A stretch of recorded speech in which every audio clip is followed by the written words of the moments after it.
back here with Julia Roberts. A setup. Is What? this a lie? What? I'm so nervous right now. Wait a second. I've Do been you working consider such joke long setup hours. lies? Julia Roberts, le sourire qui a fait fondre le monde entier, la chérie de l'Amérique, le symbole de l'amour et de la beauté, l'étoile montante d'Hollywood pendant plus de 30 ans. Mais derrière ce sourire ne se cachait pas le bonheur, seulement une multitude de blessures délicatement dissimulées sous une couche de rouge à lèvres. Elle a un jour choqué le monde en annulant son mariage juste avant la cérémonie, se réfugiant discrètement dans une petite église de l'Indiana pour se marier à la hâte, pour voir son union s'effondrer moins de 2 ans plus tard. Les histoires d'amour romantiques se sont brisées. Les vœux se sont consumés sous les flashs des appareils photo.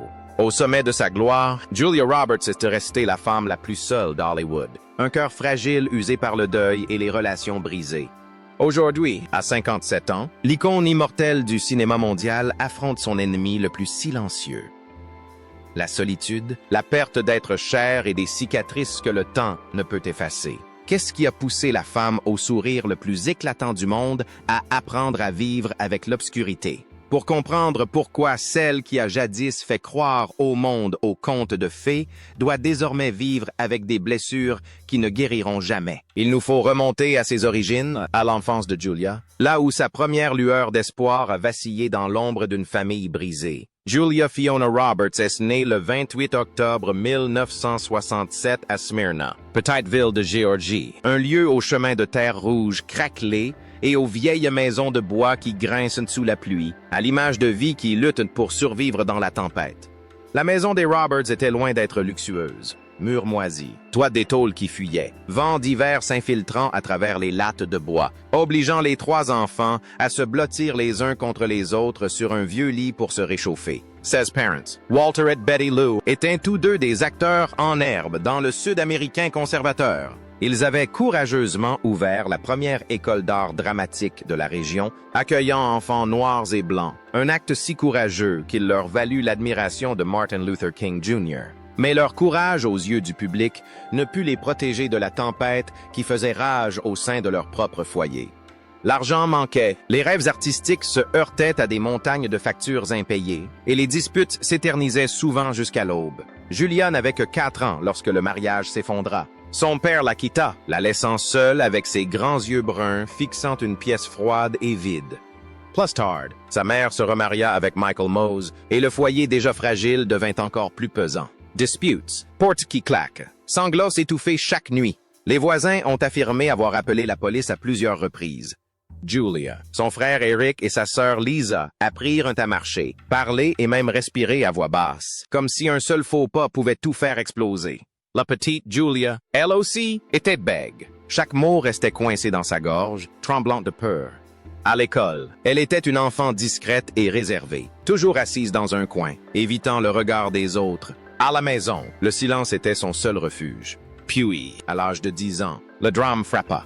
Son père, son seul refuge, mourut d'un cancer de la gorge. Il avait caché sa maladie et même sa mort pour épargner à sa fille la peur. Avant de mourir, il laissa derrière lui quelques cassettes audio, des enregistrements d'histoires qu'il lui racontait avant de dormir. Les nuits suivantes, Julia se blottissait sous sa couverture, lançait la lecture et écoutait sa voix résonner dans l'obscurité humide, cette voix chaude et apaisante, désormais prisonnière de la bande magnétique. Elle tenait l'enregistreur comme si c'était sa main, le réécoutant en boucle jusqu'à ce que la bande se casse, comme si, ce faisant, elle pouvait le garder auprès d'elle un peu plus longtemps. L'école ne la sauvait pas de la solitude. Ses camarades se moquaient de son sourire radieux, la traitant de « dent de loup ». Le sourire qui allait illuminer Hollywood tout entier la fit un jour baisser la tête de honte. Pourtant, au cœur de ces ténèbres, une flamme discrète commença à brûler. Le théâtre devint à la fois son refuge et son salut. Des exercices d'élocution hésitants aux petites représentations amateurs. Elle apprit à transformer la douleur en émotion, le silence en mots. En 1985, elle quitta la Géorgie avec quelques centaines de dollars et une petite valise pour affronter le froid mordant de New York. La ville ne l'accueillit pas à bras ouverts. Son premier appartement était une pièce exiguë avec un chauffage en panne et des murs fissurés. La nuit, elle dormait en manteau. Elle survivait grâce à des nouilles instantanées, rationnant ses repas pour tenir le coup au quotidien. Les auditions interminables se soldaient par des refus cinglants, plus de 200 au total. Et les soirs de neige, Julia rentrait chez elle à pied, le souffle court sous la faible lumière jaune des réverbères. Mais elle se répétait sans cesse sa promesse, réessayer. Puis un jour, un sourire fugace dans une publicité pour Claracil lui valut sa première carte de membre du syndicat, le sésame pour le monde de ses rêves. Personne ne se doutait que derrière ce sourire se cachait une enfance marquée par les cicatrices, un cœur jadis brisé, mais qui n'avait jamais cessé de battre. En 1987, par un matin froid et gris à Chicago, Julia Roberts foula le plateau de Crime Story, son tout premier rôle à la télévision, pour un seul épisode. Elle avait de la fièvre, son corps tremblait, et pourtant, elle s'est maquillée et a défilé devant l'objectif.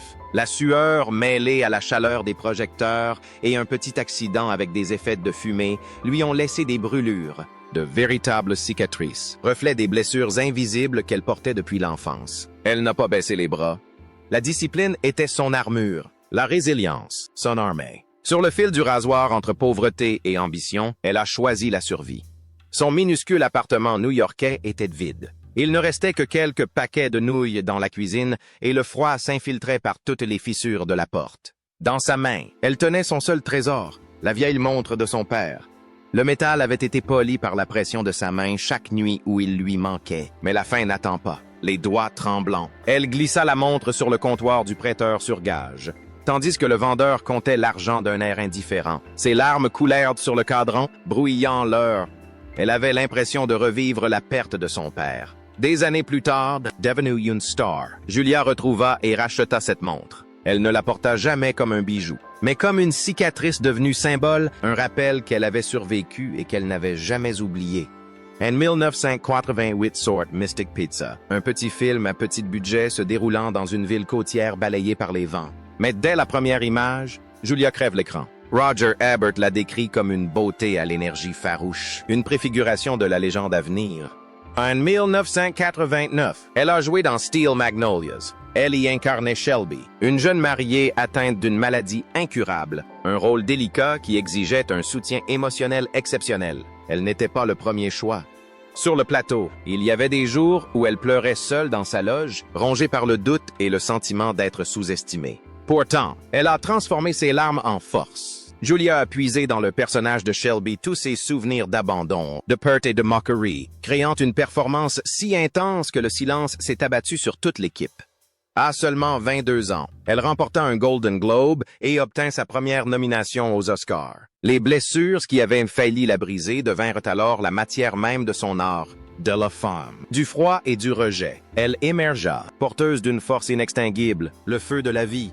En 1990, le scénario de Pretty Woman, à l'origine une histoire sombre sans fin heureuse, semblait voué à l'échec après la faillite de la société de production. Le projet paraissait enterré. Julia dut repasser une audition.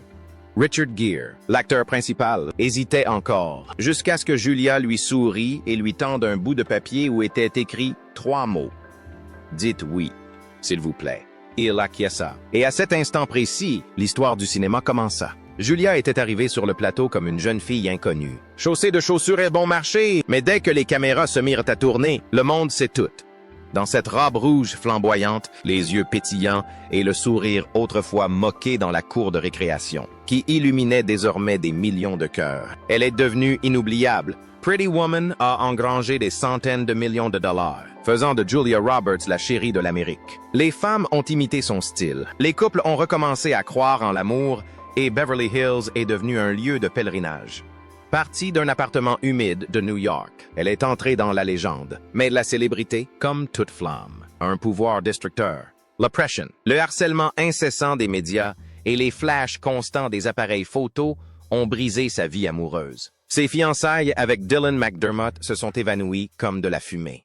Elle confiera plus tard « Le monde entier m'aime, mais parfois j'ai l'impression de n'appartenir à personne. » Julia s'est jetée à corps perdu dans de nouveaux rôles pour fuir elle-même, la douleur, la solitude, coucher avec l'ennemi, une survivante de violence.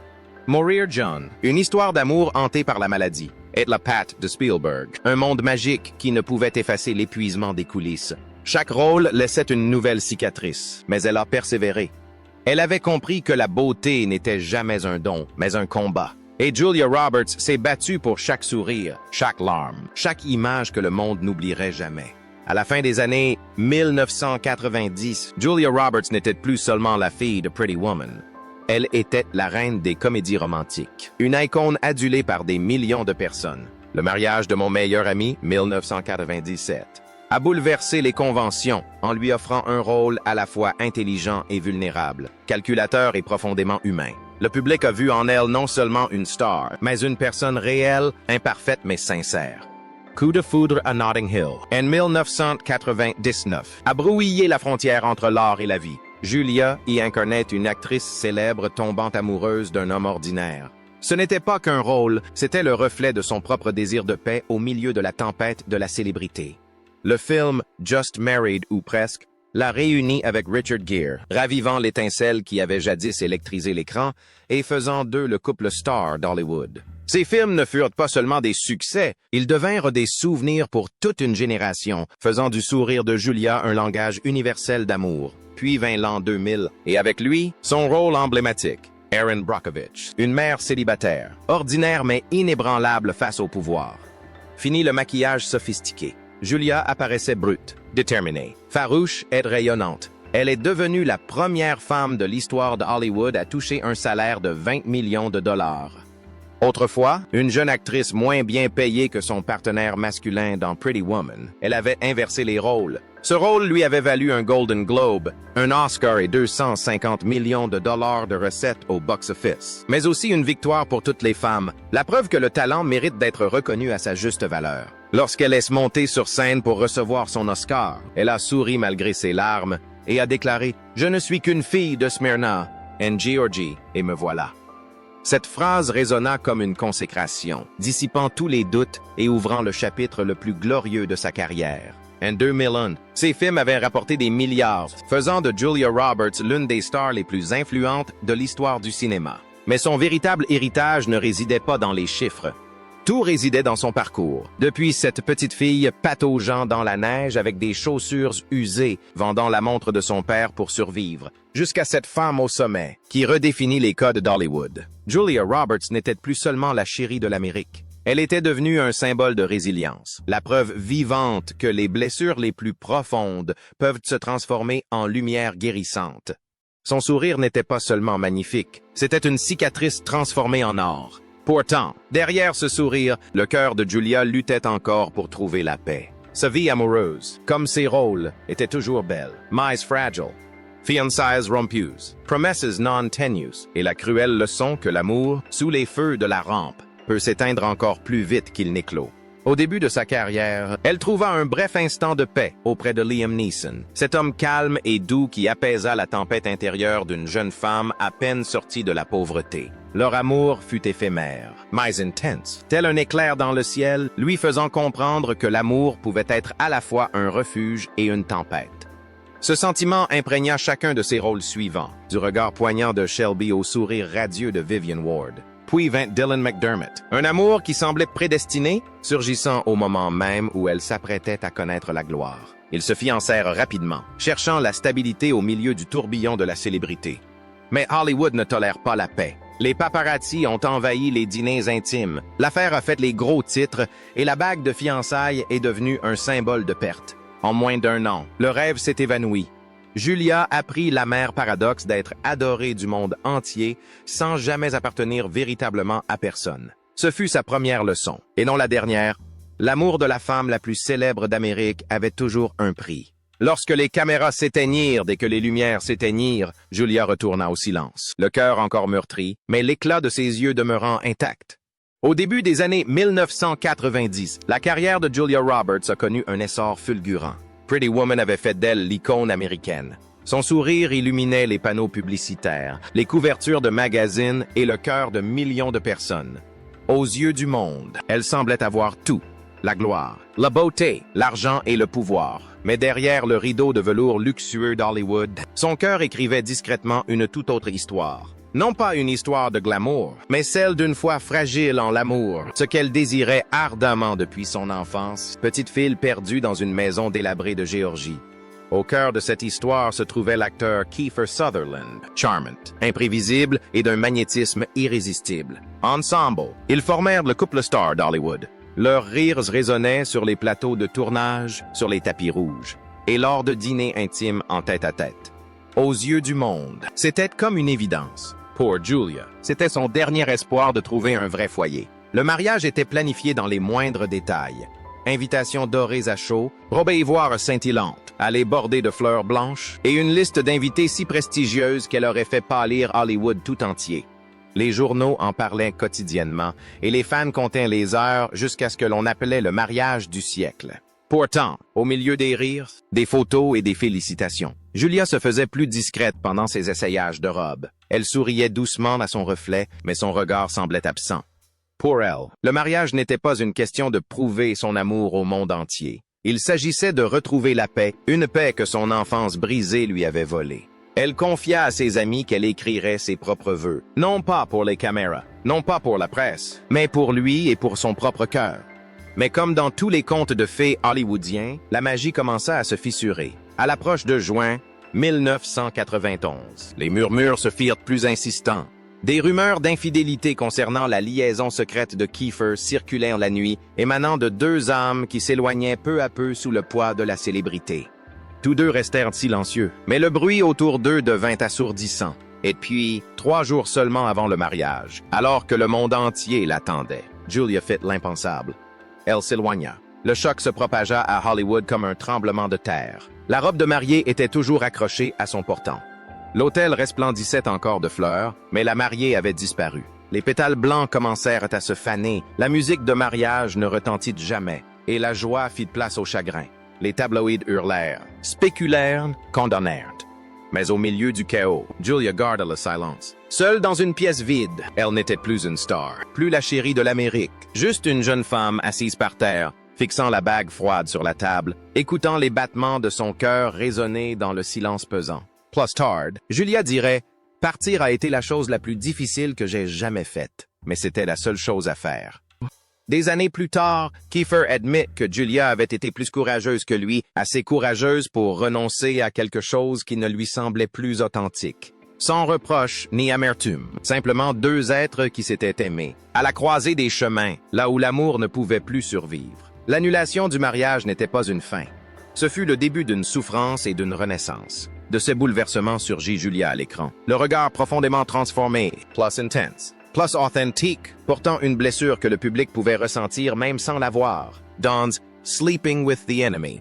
Elle incarnait une femme fuyant les violences, une performance bouleversante et d'une authenticité saisissante qui donnait l'impression au monde entier qu'elle revivait ses propres peurs.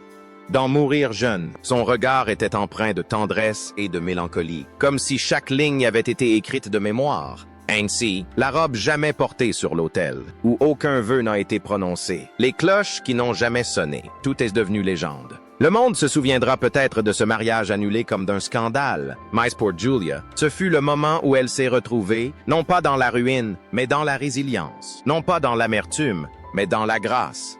Blessée sous les feux de la rampe, elle refusait de laisser cette blessure la définir. Julia Roberts, celle qui se tenait jadis sous une arche de fleurs, attendant des vœux qui ne seraient jamais prononcés, est repartie avec les cicatrices de l'amour, qu'elle a transformées en art. Elle a appris que la force ne réside pas dans la perfection, mais dans le courage de lâcher prise, quand le cœur nous dit que le moment est venu. Dès lors, chaque rôle, chaque sourire, chaque triomphe qu'elle a remporté portait en elle l'écho de ce jour fatidique. Le jour où Julia Roberts, sous les feux de la rampe hollywoodien, a choisi le silence plutôt que de dire « oui ». En 1993, un tournant inattendu s'est produit. Hollywood tout entier était sous le choc. Julia Roberts, l'incarnation de la beauté américaine, symbole d'amour et de force. Elle s'est discrètement éloignée des caméras, s'est rendue dans une petite église de l'Indiana et a épousé le chanteur country Lyle Lovett. Pas de mariage fastueux, pas de robe de soirée ornée de bijoux. Elle, simplement vêtue d'une robe blanche, et lui, une bodice de cowboy. Ce fut un moment intime, fugace et d'une authenticité si bouleversante que peu pouvaient croire à sa réalité. La presse parle d'orage d'été, de scandale hollywoodien. Mais pour Julia, il ne s'agissait pas d'une comédie. C'était une tentative fragile, mais sincère, de trouver sa place. À ce moment-là, elle n'était pas l'icône des affiches de cinéma. C'était une femme qui aspirait à être aimée, à trouver la paix, à s'ancrer dans quelque chose de réel. Le mariage fut paisible mais éphémère. En moins de 2 ans, leur histoire s'est terminée dans le silence, sans accusation ni amertume. Julia et Lyle se sont séparés dans le respect mutuel. 2 artistes qui savaient que parfois, le plus grand courage est de savoir lâcher prise. Pour Julia, ce n'était pas un échec. C'était une leçon de plus. La perte n'est pas toujours une fin, mais parfois le début d'un nouveau chapitre dans la quête de vérité du cœur. Il n'y avait ni enfant, ni foyer stable, seulement elle et le silence qui s'ensuivit. Mais au lieu de se laisser submerger par la solitude, Julia choisit de la transformer. Elle a transformé la douleur en une douce armure qui l'a rendue plus profonde, plus sage et plus avide d'amour véritable. Pour le monde, ce n'était qu'un titre de plus. Pour elle, c'était le pèlerinage d'une âme cherchant encore le chemin du retour. Au milieu des années 1990, Julia Roberts avait traversé des passions amoureuses éphémères, une rupture et un mariage qui s'étaient dissipés comme le vent. Elle était toujours la plus grande star de la planète, mais derrière son sourire éclatant se cachait un cœur las. Elle a un jour confié « J'ai tout, et pourtant aucun foyer ». Puis, comme par un coup du sort, lors du tournage de The Mexican, en 2000, Julia rencontre Daniel Mauter, un directeur de la photographie. Ni une célébrité, ni un visage sur une affiche de film. Il se tenait derrière la caméra, calm, posé et humble, un contraste saisissant avec le chaos glamour qui l'entourait. À l'époque, Daniel était encore marié, et les rumeurs se sont aussitôt répandues. Les gros titres à sensation des tabloïds annonçaient une avalanche de spéculations. Mais Julia et Daniel gardèrent le silence. Ils ne firent ni explication ni démenti. Ils laissèrent le temps parler pour eux, et le temps leur donna raison au milieu du bruit et du chaos. Ils trouvèrent quelque chose de rare, la paix. Daniel ne voyait pas en elle une star, mais un être humain. Il aimait Julia non pour son sourire célèbre, mais pour la fragilité qu'il dissimulait. Leur amitié s'est développée discrètement, se mouant peu à peu en amour. 2 ans plus tard, le 4 juillet 2002, Julia Roberts, celle qui avait jadis surpris le monde entier en annulant son mariage, s'est de nouveau mariée, cette fois sans caméra ni tapis rouge. Seul le vent et le parfum des fleurs sauvages embaumaient l'air de son petit ranch du Nouveau-Mexique. Aucun journaliste n'avait été invité. Même certains de ses amis les plus proches ne l'ont appris qu'après. Julia portait une robe simple. Ni couronne, ni choral, juste un « oui » murmuré dans le silence. Elle n'était plus la chérie de l'Amérique. Elle était une femme qui avait enfin trouvé sa véritable place. Avec Daniel, Julia découvrit ce que la célébrité ne pourrait jamais lui apporter. La stabilité.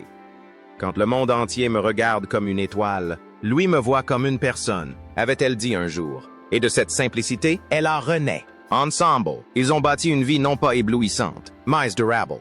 En 2004, Julia a accueilli des jumeaux, Hazel et Phineas, suivi du petit Henry en 2007. Au milieu des rires des enfants et sous la douce lumière dorée du soleil levant sur sa véranda, Julia a déclaré « Le titre dont je suis le plus fier n'est pas celui d'actrice, mais celui de mère. » Dans leur ranch de Taos. Sa vie ne se mesurait plus en chiffres au box-office ni en couverture de magazines, mais en petits déjeuners chaleureux, en après-midi ensoleillés passés à flâner dans le jardin et en soirées paisibles en famille. Daniel Mauter, l'homme qui se tenait autrefois derrière la caméra, est devenu son pilier, celui qui a apaisé ses anciennes blessures. Ainsi, le plus grand rôle de Julia Roberts n'a été ni Vivian Ward ni Erin Brockovich. Il n'y avait ni scénario ni réalisateur. Ce rôle, c'était la vraie vie, épouse, mère, compagne, celle qui, jadis, brillait sous les feux de la rampe, blessée par des rêves brisés, avait trouvé le bonheur dans une simplicité paisible. Le monde lui avait offert la couronne de la gloire, mais elle a préféré la douce lumière de son foyer. Et dans cette lumière, Julia Roberts a enfin compris ce que Hollywood, malgré toute sa gloire, n'avait jamais pu lui apprendre, que parfois, la plus grande victoire dans la vie est d'apprendre à vivre en paix. En 2014, lorsque sa demi-sœur est décédée, Julia a ressenti une douleur si profonde qu'aucun mot ne pouvait l'exprimer. Il n'y avait ni gros titre, ni brouette, seulement une ombre silencieuse gravée au plus profond de son âme. Ses amis disaient qu'elle en parlait rarement, préférant garder le secret, comme pour protéger à la fois le souvenir de celui qui était parti et sa propre paix fragile. Mais la nuit, quand le ranch était silencieux et ses enfants profondément endormis, cette perte revenait et s'installait silencieusement à la lisière de la lumière, telle une ombre qui refusait de s'en aller.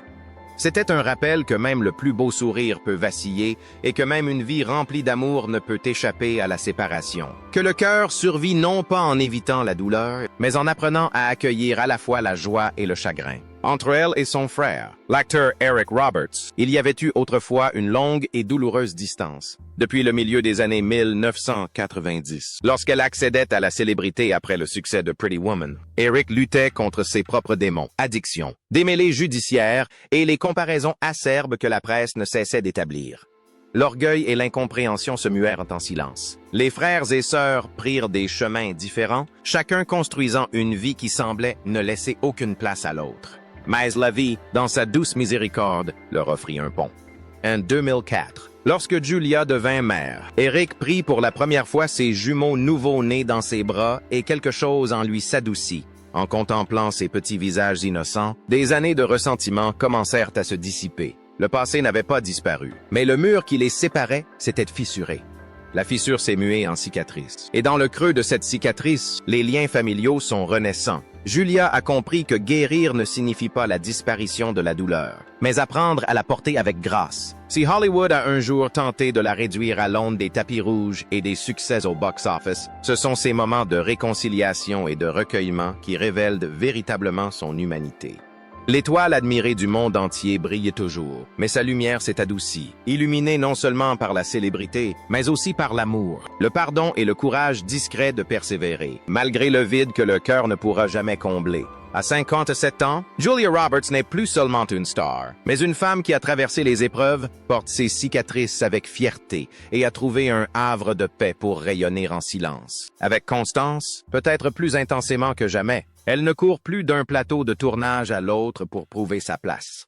Sa carrière est désormais une danse délibérée, plus discrète mais précieuse. Non pas un recul, mais un triomphe. Chaque rôle qu'elle incarne est un miroir reflétant une vérité intérieure et, plus largement, la vérité de chacun d'entre nous. Dans August, Osage County, l'image d'une fille s'effondrant sous le poids d'une famille brisée n'était pas qu'un jeu d'actrice. C'était un souvenir sublimé en or. La nomination aux Oscars fut une reconnaissance, mais la véritable force résidait dans ce que le public lisait dans ses yeux. Vous n'êtes pas seul. Avec Homecoming, elle s'est tournée vers la télévision non pas pour changer de cap, mais pour affirmer que son art ne saurait se limiter à un seul média. Ticket to Paradise a rappelé au monde que la joie n'est jamais superficielle. Le rire aussi est une force. Leave the World Behind a montré qu'elle pouvait porter les angoisses d'une époque fracturée. Et alors qu'elle se projette vers l'après-chasse, dont la sortie est prévue en 2025, il s'agit de bien plus qu'une simple étape franchie. C'est la promesse que la flamme, même si elle s'est apaisée, brûle toujours avec la même intensité. Au-delà des plateaux de tournage, Julia a étendu son influence en tant que véritable conteuse. À travers Red Arm Films, elle défend avec conviction les projets qui lui tiennent à cœur. Ambassadrice de longue date de Lancôme, elle représente bien plus qu'une marque. Elle incarne la beauté, mûrie par le temps. Même dans l'univers de la haute joaillerie, elle ne se contente pas de porter l'élégance, elle l'incarne, une sophistication discrète, une beauté qui sait se faire silencieuse. Elle se situe à la croisée rare du cinéma, de la mode et du monde des affaires, non pas pour rester jeune, mais pour prouver que se réinventer peut rimer avec pérennité et évoluer sans perdre son essence. Les rumeurs concernant sa santé, apparues au fil des ans, n'ont jamais été ni confirmées ni infirmées. Elle laisse sa vie parler pour elle. Le rythme régulier du yoga et de la natation. Les longues promenades sur les plages de Malibu ou dans les champs près de Taos. Une alimentation saine et équilibrée. Et l'application quotidienne de crème solaire. Ce n'est pas une performance. C'est le pouls discret d'une femme qui a appris à préserver sa sérénité après des années de chaos.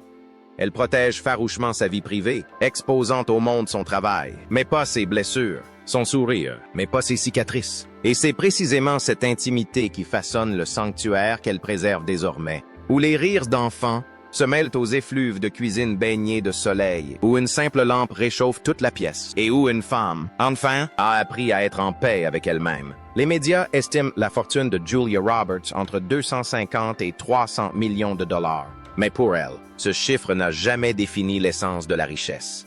Son langage est celui des paradis, de la maison de Point Dume à Malibu, où ses enfants ont grandi sous le même soleil qui illuminait jadis les tapis rouges de leur mère. Le ranch de Taos, où elle et Daniel Motter ont échangé leurs vœux, demeure un symbole d'amour et de sérénité. San Francisco ne fut qu'une brève parenthèse. Hawaï, un souvenir lointain. Chaque propriété est une histoire, non un trophée, mais un refuge où l'on peut rire, respirer et se sentir en sécurité. La plupart de ces biens sont placés dans des fiducies, non pour dissimuler, mais pour préserver la tranquillité de sa famille dans un monde à la curiosité insatiable. Pourtant, même au sein de ce cocon de stabilité, l'ombre persiste. À 57 ans, Julia porte encore les stigmates du temps. Le silence de la perte prématurée de son père. Les blessures de son enfance qui lui ont appris à la fois la fragilité et la force. Le décès de sa demi-sœur qui a laissé un vide indicible. Et même des pertes plus intimes comme l'enterrement du chien de la famille. Un fragment des premiers souvenirs de ses enfants dans le jardin. Pour elle, aucune fortune ne peut protéger son cœur de la douleur. Seul l'amour peut apaiser la douleur. Julia n'a jamais mesuré la richesse en argent. Pour elle, elle réside dans le café du matin sur la véranda, dans les dîners où personne n'est une vedette. Seulement la famille, dans le son des rires de Hazel, Phineas et d'Henry. Une musique qu'elle chérit plus que tout titre. Pour le monde, elle demeure une icône du cinéma. Pour elle-même, elle a enfin trouvé sa place. Et bien qu'elle protège farouchement sa vie privée, elle n'a jamais fermé son cœur au monde. Elle s'exprime sur les questions environnementales, l'éducation et l'égalité des sexes. Elle fait des dons discrètement lors des catastrophes, sans jamais rechercher la gloire, mais seulement le sens. Comme elle l'a dit un jour, « Je n'ai pas reçu d'étoile pour me mettre en avant, mais pour honorer le monde », dans l'émission Finding Your Roots. Lorsqu'elle a découvert des liens lointains avec la famille Mitchell, son sourire n'était pas motivé par la gloire, mais par la conviction qu'un nom ou une lignée n'est qu'un fragment. Ce qui me définit, c'est l'amour que je sème chaque jour. L'héritage de Julia, par conséquent, dépasse largement le cadre de l'écran. Sur le plan professionnel, elle a été la première femme à gagner 20 millions de dollars pour un seul rôle, un tournant décisif qui a changé la donne en matière d'égalité à Hollywood. Mais sa plus grande victoire ne venait pas des contrats, elle venait de l'émotion. Le sourire qui fut jadis moqué dans son enfance est devenu un symbole universel, un rappel que la vraie beauté ne réside pas dans la perfection, mais dans la force affinée par la douceur. Aujourd'hui, Julia vit principalement à Malibu avec Daniel et leurs 3 enfants. Ces derniers sont désormais adultes, mais elle continue de les protéger des regards indiscrets. Elle retourne à Taos dès qu'elle a besoin de sérénité. Elle foule encore le tapis rouge lorsqu'une histoire mérite d'être racontée. Mais le cap de sa vie a changé. Ma vie m'appartient. A-t-elle déclaré un jour une affirmation simple, mais qui représente une révolution discrète dans l'affirmation de soi. La jeune fille qui jadis pataugeait dans la neige avec des chaussures déchirées marche désormais pieds nus dans l'herbe. La jeune femme qui, jadis, a dû mettre en gage la montre de son père pour survivre, voit maintenant le temps comme un compagnon. Elle ne le poursuit plus. Elle l'accompagne, sereine et fière. Cette femme qui craignait autrefois de ne jamais trouver sa place a bâti un foyer inébranlable. L'histoire de Julia Roberts ne se résume pas au film dont on se souvient, mais aussi à la vitalité qu'elle nous transmet. Elle nous montre qu'un début difficile peut mener à la sérénité. Même la personne la plus aimée au monde peut chuter, puis se relever avec douceur et fermeté. Son héritage ne se limite pas à ses rôles, mais témoigne qu'elle prouve que la douleur peut se transformer en lumière. Et cette lumière, à travers le sourire indéfectible de Julia Roberts, brille encore discrètement dans chaque cœur, telle une douce flamme qui ne s'éteindra jamais.